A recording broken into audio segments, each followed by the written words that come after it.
Michigan State University seemingly has found their next athletic director. They are closing in on a deal with the one and only Jay Batt. His name is Jason Batt, currently serving as the AD at Georgia Tech University, previously served as the associate athletic director at East Carolina, and before that, the deputy athletic director at the University of Alabama. That's interesting to me for one very specific reason that we'll touch on in just a moment. But J-Bat, by all accounts, at first glance, seems like a great hire. Everything I can find on the guy is very polished and just very good. Talks about how the number one thing that's made him successful in his time as an athletic director is relationships, and at all times, that's what he'll be focused on is building and having great relationships with everybody at all levels of his institution. I like the guy. I think this is a good hire. First glance from your perspective, Michigan State fan, is this a good hire? Yeah, well, you skipped over a point that I want to make very, very clear. He goes by one letter as his first name. He does. His name is Jason. Yeah, Like but I my when this went out, I'm like, is his real name just Jay? No, his name is Jason, and he goes by Jay yeah, Bat. he goes by Jay and last name Bat with two T's. He's my Cooper Flag of ADs, right? You know, Cooper Flag's got two G's on his name. This is my Cooper Flag of ADs. Look, I'm gonna do a quick hand up here. I said this on pods before. Look, I love the accolades. Obviously, I'm able to look up some information about him, what he does. Fundraising is big for him, which I think is massive, given because I Alan Haller just wasn't necessarily the best like raise money, like get it going guy, or like spending money in the greatest places. Shout out to the tennis courts. But Jay Batts, like he's proven at raising money and being a fundraiser, being a relationship guy, like you said, has the track record. Was at Bama back in like 2022. Him and Saban got a good relationship, things like that. At Georgia Tech, from the Georgia Tech football games I bet on this season, I actually liked their football program and their head coach. He was kind of fun. And just in general, I think it's a guy that is going to be able to leverage two massive things that I think are going to be big for Michigan State that I already mentioned. It's going to be fundraising, making money, and spending that money wisely, and relationships. I feel like that's the perfect kind of match for Michigan State. So, um, I like it. And one of my underrated I like it moves. I don't know if you've ever done this. Has there ever been a situation where you've seen someone hired or someone fired, and you look at the reaction from the fan base that it kind of happened to? I love that. Yeah. Yeah, Honestly, I think it's one of the best ways to evaluate moments like I, this. I think it's very good. Yep. And the over at least the most of the stuff that I've seen is this is like a loss for Georgia Tech. So I feel good about that as well. And then just to put like one little last point on here, I don't even know if this is necessarily confirmed and or true, but we did take him from another Big Ten school because I believe he was in the mix for the Maryland AD job. So yeah, overall, like I'm happy with the situation. It would have took a kind of a weird hire for me to come on here and be like, who the F is this guy? But instead I got my dog Jay. Yeah, it's a big win. He also, I'm a huge headshots guy with Yeah. athletes.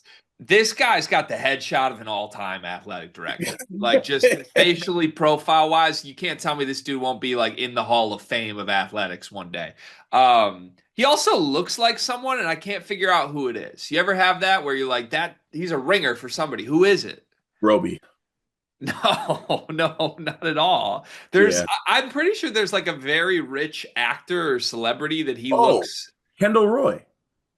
he's got a little Kendall Roy to him. I don't think that's necessarily who I'm thinking of, but yeah, he's got a little What? Kendall Roy face. Yeah. Anyways, so yeah, like everything I've seen about this guy, I think it's a great hire. I love your point about when you like see how the old fan base is reacting. And I like a couple examples. Like Michigan felt great about Dusty because FAU was like sick; they were losing him. I think one of my points against Jonathan Smith right away was that Oregon State mostly seemed happy that he was leaving. So, yeah, I think this is going to go well. We'll see how it goes long term, but I think this is the right hire. He's also not I don't like there were rumored targets that we hated Remember the North Carolina AD with all these like issues that are going on? It would have been so easy for the Michigan State Board of Trustees to fuck this up. They always Mm. fuck everything up. And seemingly they went out of their comfort zone and hired just a very competent candidate. So this is great. More interestingly than all the rest of if this is just a good hire, not a good hire. This guy was on staff at Alabama, I believe serving as the deputy athletic director when Alabama hired Nate Oats. This video is brought to you by NBA2KLab.com. 2K Lab worked with us last summer as well. They're one of our favorite entities in all of sports gaming. We want to show you their college basketball stadium locator challenge game. And I'm going to share a screen right now as we do this. South Carolina, bang. Oh, Ooh, okay, that's pretty good. Next, North Carolina. Why are we only getting the Carolinas? please Bang. lock in. St. John's, that's New New York. York. Bang. Where's New Jersey? We're on fire. Colorado. I actually don't know what state Colorado is. It's it's in Colorado. There's a state of Is that Colorado. this one? It's to the right of Phoenix. Anyway, you get the picture. This game's really fun. They've got more games as well, like Guess the NBA Player, Mystery Fantasy Draft, and more. Stay tuned for all of the college football content and games that they'll be putting together to help you get the best experience out of college football 26. Back to the video. Now, look, we're kind of conspiracy theorying this. This is so far down the line, I think, that we don't even necessarily want to go there. But seemingly, this is a guy that would have been involved in a decision to hire Nate Oats from, I mean, a smaller school with the history being in the state of Michigan, but from a smaller school to one of the biggest brands in the country. He's familiar with him. He's familiar with the relationship, which J Batt himself says is the most important thing. Uh, I don't know. Nate Oats has always been speculated as a candidate to replace Tom Izzo when the time comes. You and I have mostly shot it down, even if we would love it and think it's the right move.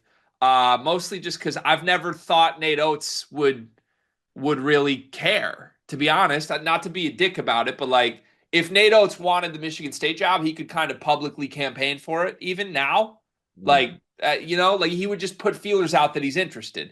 Nate Oats has never done that. He's always been very just laser focused on Alabama. If a guy who helped hire him to Alabama is now in charge of Michigan State, it seems like he's going to get the first phone call when the time comes, don't you think? Yeah, 100%. And given how Bat operates too, you look at a world where I guess this theory is a little bit. I mean, even to add to your theory, I was kind of also workshopping like if Bama is going to if Bama basketball is going to be kind of eaten at by Bama football, which honestly that theory is kind of dying because Bama's NIL collective really came out of nowhere and I think did a great job of securing LeBaron Philon. But there was like a little bit of like chatter there that all this money's going to football and it's kind of affecting what's going on with basketball. And Nate Oates and them were missing out on targets and things like that. You talk about the relationship that those guys have, even beyond whatever connection you want to make to like Nate Oats in the state of Michigan, just in general, if those two could, work out a way where Nate Oats is the coach and he's got this unlimited budget and Batt's not going to be afraid to spend money. And I think he'd have no problem getting donors and people to cough up bread to have Nate Oats as our basketball coach and just like funding the basketball program. And Nate Oats is going to use that money too. Yeah. He's going to use Ishbia's jet.